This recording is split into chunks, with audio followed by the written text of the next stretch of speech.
Welcome to the HCI family of podcasts. We're your source for personal, professional, and organizational growth and development. We share our own original research, explore industry trends, and interview executives and thought leaders from across the globe. Join us for practitioner-oriented content around all things leadership, HR, talent management, organizational development, and change management. Maximize your personal and organizational potential with the HCI family of podcasts. Victoria Trammel, welcome to the conversation today. Thanks. So happy to be here. It is a pleasure to be with you. You're joining us from the DC area. I'm south of Salt Lake City in Utah. And today we're going to be talking about leadership and self-deception. This is a really interesting topic. It was fun in the pre-interview to talk about some of the origins of both of our introductions to this topic. And I'm really excited to unpack this and explore it together over the next 20 to 25 minutes with you. As we get started, I wanted to share Victoria's bio with everybody. Victoria Trammel is a seasoned facilitator and leadership consultant who brings almost 2 decades of experience supporting the intelligence community to her work with Arbinger. Her expertise in strategic planning, employee engagement, leadership development, and process improvement were sharpened in the fast-paced and ever-dynamic world of human intelligence operations. She began her career in joint counterterrorism operations, igniting a love of instructional design and facilitation while supporting partners around the globe. And at some point made the transition into what you're doing now. But I'm going to let you talk a little bit about that, Victoria. How did that transition happen? Because that's fascinating in and of itself. Yeah. And then we can start to get into more of the specific topic for today. Yeah, it was an interesting path to get here for sure. It was one of those where I like to talk about my career more as a jungle gym than a ladder. Certainly a little bit of everything. But no, the way that it all kind of transpired about 10 years ago, I stumbled across a previous edition of Leadership and Self-Deception written by the Arbinger Institute and read it and left feeling really convicted that I was a terrible leader, and had a lot to learn. And so because of that, really started to seek out additional leadership positions where I could grow and develop. And a lot of those were stretch assignments. So, I had zero background in technology, but I had project management experience. So I took an opportunity to be a project manager over network engineering projects, something completely different and exciting. And then from there, kind of stepped into the corporate world and then started to take over from a program management perspective. And then really in the last kind of most recent time, it's been leading programs of various sizes, from 80 folks to about 400 folks and everything in between. And just realizing that there is so much opportunity for leaders to grow, develop, and really the power that leaders hold to both facilitate that growth, but also dampen it. And that was really kind of what got me then now working for the Arbinger Institute. I used to be a client and I had the opportunity to go through a year-long coaching program. And in that, I had to basically take a front row seat to this topic of self-deception that we talk about and how it was impacting my team, my organization, my customer, all of the, facets and challenges that we encountered, and ultimately how I was arguably the biggest problem when it came to my team succeeding. It was Mm. a tough pill to swallow, but it's one that we all have to on occasion, I guess. Yeah, and we were talking a little bit in the pre-interview about this, but I had a similar pill to swallow earlier on in my career, and probably multiple times throughout my career. But like I distinctly remember having that experience as well, like having that realization. And so the Arbinger Institute and Leadership and Self-Deception, it's based on the work of Terry Warner, Dr. Terry Warner. And so I remember years ago, this was probably 25 years ago or something, reading the book, The Bonds That Make Us Free. And that's the book that Leadership and Self-Deception is based off of, as well as, some of the other work of Dr. Terry Warner. And I remember having the exact same kind of realization that, oh my gosh, I am the problem. Like I feel like I'm a pretty well-intentioned guy. Like I feel like I try to work well with others, like blah blah blah. Like I don't think I'm like an evil person or anything. But like I realized like, oh my gosh, like like there's a lot of this self-deception going on that we're going to talk about here in a minute and unpack, but um it's causing problems. It's causing problems for my relationships. It's causing problems for my teams, for the groups that I'm involved with, for the work that we're trying to do together. And you know, it's on me. Like that's on me to do the work to fix. It's not on my team. It's not on the other people. And that realization was huge for me. To take ownership over that and to start doing the internal work. And I'm glad that I came across the work of Terry Warner early. You know, at that time I was in my early 20s. So I'm glad I came across it at that age so that I had a chance, in my early 20s to start to do that work. And I didn't have to wait until later in life to discover it. But, I also realized that that's a lifelong process. So every few years, I'll go back and reread it because I realize, oh, I need a reminder. I need to like really go back and just recognize, okay, like you start to slip back into old habits. You start to, Oh, absolutely. you know, Absolutely.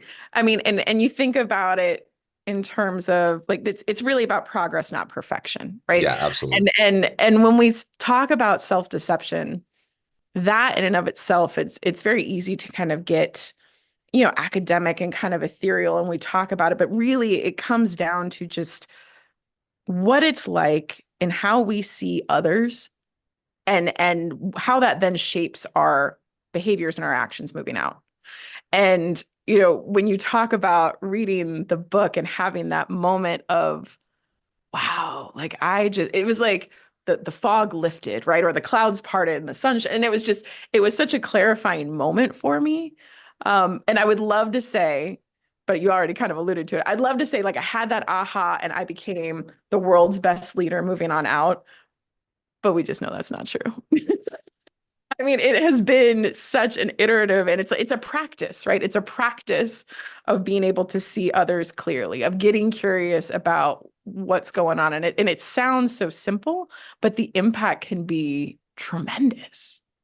Yeah. Well, if it was that simple, then you could just tell everyone and everyone would just do it. Um, and I often tell people, whether it's in corporate trainings or retreats or, whatever speaking engagements, or if it's with my students at the university, like I often tell people, like leadership, like there's lots of theories, there's lots of frameworks, there's all these different things, lots of principles that you can talk about. But at its like core, leadership's not rocket science. Like there's really some basic things that if you do consistently and you do well, you can be an effective leader. Um, but it's really hard. It's not rocket science, but it's really hard because we're human animals and, and we're messy. And it Yep. doesn't matter how much you know in your head because it takes like muscle memory. It like takes practice because our tendency is to revert back to like whatever we're used to seeing, whatever we experienced in the past. We will repeat it and we have to like train ourselves to do something different. And we will slip back into those old patterns and we just will. Hmm. Like that's just human nature. And so leadership is hard for that reason. You really just have to be super intentional. You have to be constantly self-reflective and you have to put in the work constantly. And it's not a one-time thing. It's not a one-time aha moment. You have this kind of quote unquote come to Jesus moment and say, okay, I have arrived and now Right. I know what to do. Like, no, like you really have to put in the work and it has to be consistent. And when you do that, when you commit to being consistent, it gives you a better shot at being effective, but it's still hard because you still have to be consistent. And that's where it trips most people up, right? Because you get into the nitty-gritty of the day-to-day grind of just work, right? And the Right. pressures of work and trying to deliver on deadlines and all that and all of those other things start to kind of slip to the side and you start to forget that you need to like spend time on the self work and the reflection and the people priorities and all those other things and all of a sudden you find yourself in the same patterns that you found yourself in before, right? Yeah. And I think the thing with that, the kind of the trick or the trip up maybe is where when we get into the business of being busy, so often we look at caring for our people as an additional task, right? Or as an additional ask on our time, or like that, we need to deal with the people things in addition to the business things. And I think what's so unique about what Arbinger's work is it's not an additional set of behaviors or skills that are prescribed, right? It's not do these four things and you become an effective leader. It's deeper than that. And so ultimately, what we're invited to do is work in a way so that we're helping others also achieve their job or their objectives so that we're collectively successful. Because if it's just me as a leader checking the box, doing what I think I need to get done, are we really as an organization successful? And I think that was probably the hardest lesson for me to learn. That and coupled with the best intentions can still be detrimental to the organization. Hmm. I mean, Yeah. it was one because I came in, my challenge that I wanted to work through with Arbinger is that I had a program where I had all of my people embedded working with the government side by side. And those government offices could be really supportive or really toxic. And so my goal was to create a culture so that they were insulated from all of that. And I wanted to protect them from those negative influences. And so I came in with really noble intentions of being this leader that protected her people. And I was the type that was going to make sure that nothing got to them. Man, was that I mean, that was just, I robbed my people of so many opportunities because of it. And I made it so much harder for them to do their jobs. But it took me a minute to figure out that I was what was getting in their way and not everything else. Yeah, yeah. So let's unpack that a little bit more. We've referred to Yeah. self-deception several times, but Yeah. maybe if we can define that a little bit more and maybe provide some examples for Yeah. the audience, for maybe those who aren't familiar with the term, haven't read the books or gone through any of the trainings. What do you mean by self-deception?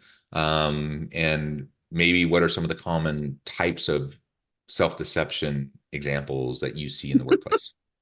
Yeah. So, I mean, I think at its core, self-deception is not seeing the full picture and more specifically, not realizing that I am part of the problems that exist, that I may be contributing wittingly or unwittingly to what's going on. And so, as a leader, the reason that that's just so downright catastrophic is it's like I'm making a decision with only half the data because I'm only accepting the view of this problem or this environment or this situation or this organization that protects what I believe to be true. Doesn't matter whether it's actually true or not. I believe to be true. I mean, for example, I believed that my people needed to be protected from the government. Hmm. And therefore, all of the data that I was looking at was, well, I need to make sure that my team is insulated and my team is cordoned off and my team is protected. That wasn't necessarily the reality of the situation, but it's what I believed. And so therefore, every decision that I made as a leader, every, change in policy, procedure, every employee engagement event we had was with that narrative running in mind. And so you can imagine how that then starts to shape the way that my people are seeing the very customers that we're supposed to be serving.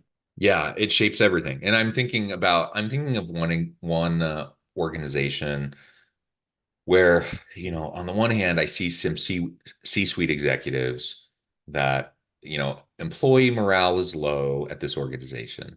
Um, Frustration is high, and organizational institutional distrust is really high, both Mm, directions, right? So from the leadership down, it's low trust. From below on up, it's low trust. Um, and as I look at it from the outside looking in, I what I see is kind of lower down the hierarchy, this assumption that upper administration just has this assumption that all the lower level employees are lazy, peons, people who are going to take advantage, do the bare minimum, try to get away with whatever they can get away with, blah, blah, blah, blah, blah, right? Kind of the classic theory X, theory Y kind of approach to leadership and management. Um, let's use up and spit out our workers, kind of that's the assumption of the employees of how yeah. leadership views them, right? Hmm. From the leadership standpoint, though, what I see is an executive team that's terrified of the legal environment. They're terrified of compliance, and they're terrified of getting sued, and they're terrified of um, how to make sure they're protecting the organization from from all of that. And so everything that they're all of their decision making, I don't think it actually has anything to do with the employees. They don't, it's not that they don't trust their employees. It's not that they, think that they're lazy. It's none of that stuff. It's none of those assumptions that the employees have about the leadership team. It's all about this compliance mindset and this litigious mindset, and everything is shaped through that mindset of this executive team. And regardless though of the assumptions and the mindsets, it's dysfunctional and it's not working, and there's all sorts of problems within this organization. So as I look at that as someone external kind of coming into it, I'm thinking, how can I help both sides better understand that maybe they're not seeing the whole picture here, Right. so that they have an opportunity to maybe work together a little bit, to heal, to work together and collaborate more? How can I help the executive team recognize that, yes, you need a healthy fear of, the legal environment, Sure. but you don't need to like fall to your knees, and you don't need like every last decision you need to make doesn't need to be made, you know, fearing that you're going to get sued every last second. And, you do the best you can and then you move forward, etc. Like what you're talking about is absolutely true. People tend to get stuck in these mindsets and these frameworks that they need to get pulled out of. And Right. sometimes that means you have an external facilitator come in to help them do that. Sometimes you share stories, you share examples, you share case studies to help them. Maybe they're not ready to see it in themselves, but they can start to see it in another example or another organization, which then allows them to start to see it within themselves. Well, Right? and also, I mean, because you figure every data point that they're then going to take, they're going to look at it through that lens. And they're going to Exactly. latch on to what continues to justify how they're viewing the situation. So if I'm an employee, every change in policy that's going to come down, I'm going to view as, well, that's because they don't care about us. That's because corporate doesn't think we, know what we're doing, or that we're worth their time. And it's Everything. And so it confirmation just, bias. right, Yeah. it just continues to entrench them deeper and deeper. Um, I had an employee once that was working for me who was I'll say a spectacular performance issue, right? And I was convinced that she was the problem. She was the one who wasn't doing her job. She wasn't engaged. She wasn't forthcoming with information, none of these things. And so it had gotten to the attention of my senior leadership. It had gotten to the attention of the government's leadership. And every data point that I had reinforced that she was the problem. And it took a moment of going, okay, let's just pretend on the off chance that maybe I'm contributing to this. How could that possibly be? Right. And it was getting curious. And it's not an easy thing to do, because I'll admit in the beginning, it was one of those where I was like, I mean, does it really matter? Because we all know that she's the problem. Because I mean, that's the easiest way to continue to reaffirm, my bias that I'm not the problem and she is. And so it was, okay, well, it starts with, I've started with trying to talk her through why this is a bad, why this is a bad thing. Why does she need to be engaged? Why does she need to be on time? Why does she need to be forthcoming with information, but it's not landing? What else might be going on that could be contributing to that? What are the other things in her life, whether it be personal, professional, that she's willing to share that could help me as a leader understand what's going on? And am I communicating this in such a way that it's landing with her? Am I really listening to what the feedback that she's giving me about the challenges that are getting in the way of her doing her job? Or does she even feel comfortable enough talking to me about these things to begin with? At which point, do I have the relationship that I need to have with her in order to get that information to Yeah. help us move forward? And so a lot of it is, I feel like so often as leaders, we feel this pressure to prescribe an action or prescribe a solution or define a way forward, when the power of asking a question can be so much more powerful than having the right answer. I mean, the right question can open an unimaginable amount of doors in front of you, whereas the right answer might only open one. And I think sometimes that's where this lens of self-deception can get in the way. We see the one door rather than the power of the many. Yeah, that intellectual humility um, is really powerful. So just allowing the crack in your own confidence and assurity that you are right and they are wrong, that step is really vital. That then you allow yourself to ask that question, like you're suggesting, and you have even a modicum of intellectual humility to recognize that even perhaps, like you probably still think you're 99% sure you're right, but even perhaps you might not be completely right, or maybe there's something to what they have to say, and you're willing to examine it, and you're willing to take a look at yourself. That's the start, and that's what you need. And that's where so many people aren't willing to go. In part because we're in such a polarized society, people just dig in, people double down. I don't know, like it's just so hard nowadays. It seems like to sometimes get to compromise and get to a place where people are willing to take a look at themselves. And I think anytime you find yourself in a situation where people are just really butting heads, it's almost counterintuitive to say, take a step back and look at yourself, because people think I need to show strength. I need to go hard. I need to go harder. Because if I take a look at myself, that shows weakness and people are going to pounce. People are going to come attack. Right. Um, Well, and I think that's the great misunderstanding, right? That self-reflection is not necessary. Like a vulnerability stance is not a weak stance. yeah, And having some willingness to examine your role in it, in fact, makes you stronger because now you've got the whole picture, right? Like in the case of my employee, she was doing things objectively that needed to stop. Like yeah, there's no doubt about that. And so, being more aware of the entirety of the situation didn't mean that I allowed that behavior to slide. If anything, it gave me a better understanding of why it was occurring so that we could be more effective in it stopping, right? So, I mean, I think it's the great kind of mental gymnastics that we do where that vulnerability equals weakness, but it's not vulnerability when really it's curiosity. And yeah, that curiosity leads to information and information leads to strength. So whether it's, but I understand that it's something that we wrestle with a lot because you feel like you're showing your belly, at which point now you're in a position for people to take advantage of you. But really, it's just you're getting a better view of the entirety of the situation. You're kind of taking off the foggy glasses as they were, so that way you can see things more clearly. yeah, yeah. I completely agree. Even though it's hard, I completely agree. Oh yeah. That's what needs to happen.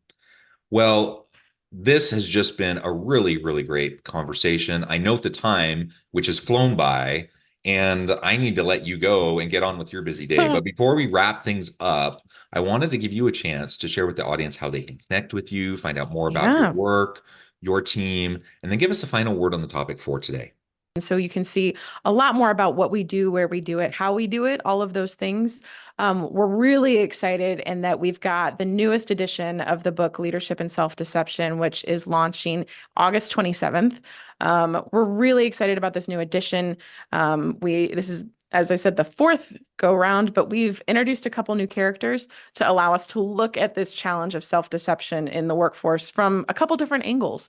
So, I say, when I first read it, there was that kind of moment of conviction. I think if it had been written this way back then, I think I would have been able to latch onto it even more. So I'm really excited about that. And then final word, was that the last piece? Yeah. I think to the extent where we can look at others and ask basically two fundamental questions. How can I be more helpful to you? And how have I been making things more difficult for you? I think just those two questions can go such a long way to facilitating really productive relationships, both personally and professionally, and kind of absolving us of this burden of self-deception. Victoria, thank you so much. It's been a real Thank you, pleasure. John. I encourage the audience to reach out, get connected, find out more about what Victoria can do for you. And as always, I hope everyone can stay healthy and safe, that you can find meaning and purpose at work each and every day. And I hope you all have a great week.